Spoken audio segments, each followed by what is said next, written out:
Una de las biografías que escribió Don Bosco, de tres biografías que él escribió en su tiempo, sobre tres muchachos muy particulares del oratorio de aquel tiempo, fue precisamente de Domingo Savio, Francisco Besuco y de Miguel Magone. Quiero comentarles algo sobre la de Miguel Magone. Resulta pues que Don Bosco estaba una vez esperando en la terminal de Carmañola, así se llamaba el pueblito que estaba visitando, el tren para partir a Turín, cuando se dio cuenta que había un grupo de jóvenes jugando entre ellos, haciendo cosas, y vio destacar a uno que daba órdenes, que dirigía, que decía alguna cosa, que chistaba algo, y entonces se le acercó y le dijo: oye, ¿cómo te llamas? Bueno, me llamo Miguel Magone. ¿Y qué quisieras hacer para el futuro? Y entonces Miguel Magone le dice: es cierto, tengo que hacer algo para el futuro, pero realmente no sé en qué puedo dedicarme. A Don Bosco le llamó la atención la franqueza con la que él le respondió y la forma ordenada en que expresó sus pensamientos. Y entonces se dio cuenta del gran peligro que podía pasar o suceder a este joven si no se le atendía, porque estaba precisamente abandonado. Y por otra parte, también se dio cuenta de lo bueno que podía llegar a ser si se le ponía atención a este joven, ¿no? Entonces le vuelve a decir Don Bosco: mira, ¿te gustaría abandonar este estilo de vida, de esta vida de vagabundo? Y entonces le dijo Miguel hermano: sí, le dice, porque no me gusta nada, le dice. Ya algunos de mis compañeros están en la cárcel, mi padre ya murió, mi mamá es muy pobre y no puede salir adelante conmigo, pero ¿quién podría ayudarme en esta situación?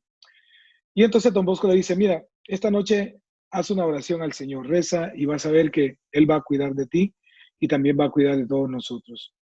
En ese momento, pues ya llegó el momento de partir, Don Bosco lo despidió y sin dejar de darle una medallita de la Virgen y decirle que fuera donde el vicario de la parroquia, que lo conocía a Don Bosco, y para que le diera referencia porque quería conocer más a Miguel Magone. Mucho tiempo después, Magone entró al oratorio y entonces se dice de él que era el alma de los juegos. La hora del recreo para él era la liberación. En las clases estaba un poco aburrido, no ponía mucha atención. Pero un día comenzó a bajar en su entusiasmo y a ponerse un poco triste, cabizbajo, separado del grupo. Y entonces un compañero de los que Don Bosco ponía como ángel de la guarda para que estuvieran con los que acababan de entrar al oratorio, le preguntó que qué le pasaba. Y entonces cuando Magone le expresó lo que él sentía, le dijo que fuera a hablar con Don Bosco. Efectivamente fue a hablar con Don Bosco y Don Bosco lo primero que le dice es: mira, yo quisiera pedirte un favor, pero no querría encontrar un rechazo a lo que te voy a pedir. Y entonces Miguel Magone, como era Don Bosco, le dijo: pues diga, con gusto, yo estoy dispuesto a hacer lo que usted me mande. Y Don Bosco le dice: me gustaría que me dejases entrar en tu corazón, hacerme por un momento dueño de tu corazón y me dijeras cuál es la razón de tu tristeza. Y entonces Miguel Magone pues ya cambió el rostro y le dice: sí, es verdad lo que me dice, pero estoy desesperado y no sé qué hacer. Es decir, no logro hacer algo, pues. Y entonces se puso a llorar. Don Bosco dejó que se desahogara un rato y al final pues le dijo: pero ¿cómo es posible que tú, siendo el capitán de Carmañola, el general, no puedes manejar esta situación? ¿Qué tipo de jefe eres tú, que ni siquiera eres capaz de expresar con palabras lo que te pasa, lo que te duele dentro, ¿no? Y entonces dice Miguel Magone: yo quisiera decírselo, pero me cuesta expresarlo, no sé por dónde empezar. Y entonces le dice Don Bosco: dime algo, nada más una palabra, y después yo sigo, le dice. Entonces le dice: es que Don Bosco, tengo la conciencia embrollada, basta con eso, le dice Don Bosco, sé lo que te está pasando, y bueno, comencemos. Y Don Bosco comienza a hacerle una serie de preguntas, comprendiendo lo que le estaba pasando, y luego le dice: prepárate durante el día y luego te voy a confesar. Así que Miguel Magone pasó todo el día preparándose. Al final se confesó con Don Bosco. Fue una confesión difícil, larga, cortada por llantos del mismo Miguel Magone. Pero al final le pregunta a Miguel Magone: ¿Le parece que todos mis pecados han sido perdonados? Y entonces le dice don Bosco, vete tranquilo, el Señor te ha perdonado. Y dice Miguel Magone, ahora soy feliz.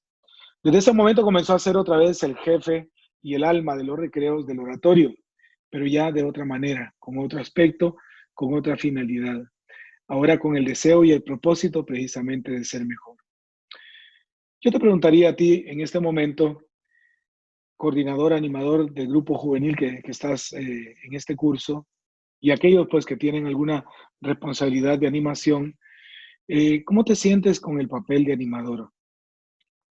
¿Cómo te sientes dirigiendo a tu grupo? ¿Te habías visto antes de que te eligieran en este papel, en esta función? ¿Era algo que te llegó inesperadamente? ¿Qué valores crees que tú tienes por los cuales consideras que te eligieron para ser coordinador, animador de tu grupo? Ponerte de frente a otros y guiarlos. ¿Y qué valores puedes transmitir precisamente a los demás tuyos propios que consideras que los tienes y que pueden servir a los otros? Y ya estando pues en el lugar, ¿tienes claro cuáles son tus funciones de coordinador animador? Muchas veces al vernos en el espejo, vemos nuestras cualidades, podemos ver nuestras cualidades y también nuestros defectos. El problema es que a veces no los profundizamos. No los profundizamos y ni nos preguntamos qué ven los demás en mí. Sobre todo ahora que estás en esta función, ¿tú qué crees que los demás ven en ti? ¿Cómo te ven los demás? Si tú le preguntaras a alguien, mira, en mi papel de coordinador animador, ¿cómo me ves? ¿Sería capaz de hacerlo? ¿Cómo me ven en mis funciones, en mi persona, en mi forma de ser, en mi forma de actuar, etcétera, ¿no? Lógicamente que para animar debo estar bien conmigo mismo. Aquello de nadie da lo que no tiene. Debo ser auténtico, comprometido con mi persona. A veces los problemas de los grupos no son totalmente del grupo, sino del que los está dirigiendo. ¿Por qué? Porque a veces tal vez no es congruente, a veces porque tiene intereses que no son quizás ni muy buenos, a veces porque es más el deseo de sobresalir o el hecho de querer ser el más importante, etcétera. Pueden ser muchas las cosas que nos haga tener la falta de conciencia del papel de animador, la responsabilidad de ser eso, ¿no? Al principio, como ya vimos en la historia, Miguel Magone era un líder un poco negativo, digámoslo así, ¿no? Guiando tal vez para no lo que es muy bueno. Y aunque llegó a ser el alma del juego, después se dio cuenta de que no era esa la forma. Quizás no era eso lo que estaba buscando en lo profundo de su ser. Y dejó de ser el mismo. Vio el reflejo de sus acciones y profundizó precisamente en sus defectos, lo que le llevó a tomar conciencia de ellos y le provocó el ansia de cambio, ¿no? Pero no lograba cómo hacerlo.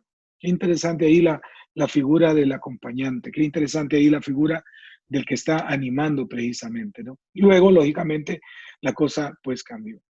Entonces, un coordinador, animador salesiano debe poder ver lo que hay en lo profundo del joven, pero primero también ver lo profundo que hay en sí mismo, qué es lo que hay en tu profundidad, en el centro de tu corazón, ¿no?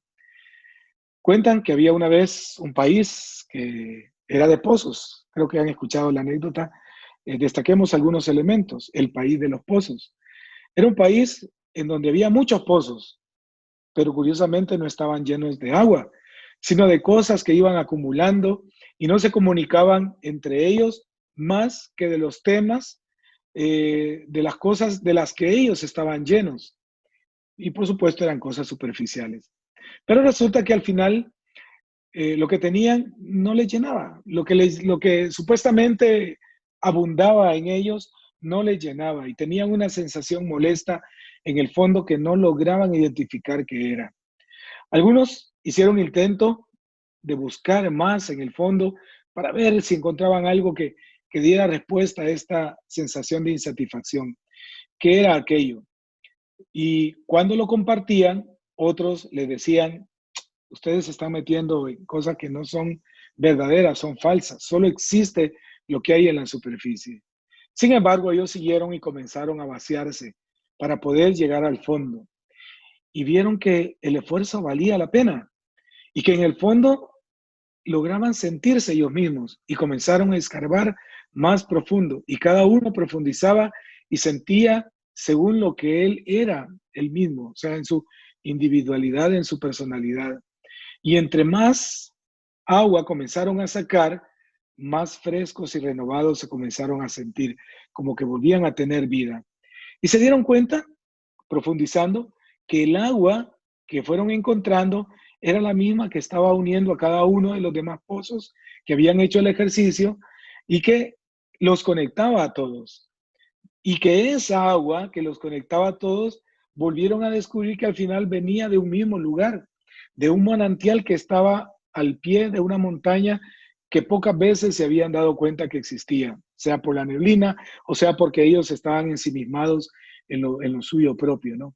La montaña con M mayúscula, ¿verdad? La cual no habían visto. Esa montaña siempre había estado ahí. Es interesante porque a veces el llegar a profundizar en nosotros nos puede hacer descubrir muchas cosas de las cuales estamos padeciendo o estamos ansiosos de querer explotar, manejar y conocernos. Lo más difícil a veces de esta vida es llegar a conocernos. Don Bosco, de su profundidad espiritual, del haber llegado a entender qué es lo que Dios quería de él, dio agua y vida a Miguel Magone. ¿Y cómo lo hizo? Bueno, interesándose por él, por su historia, conociendo su realidad, yendo a ver cómo vivía, qué es lo que tenía, yendo a su corazón, proponiéndole un ambiente rico en cosas positivas, un ambiente, ustedes saben, el ambiente oratoriano, casa, escuela, iglesia y patio, ¿no? Y ahí pues Magón encontró lo que él estaba buscando. Y al final pues llevándolo a Dios, que ese era lo más importante que pudo hacer Don Bosco en la vida de Miguel Magone.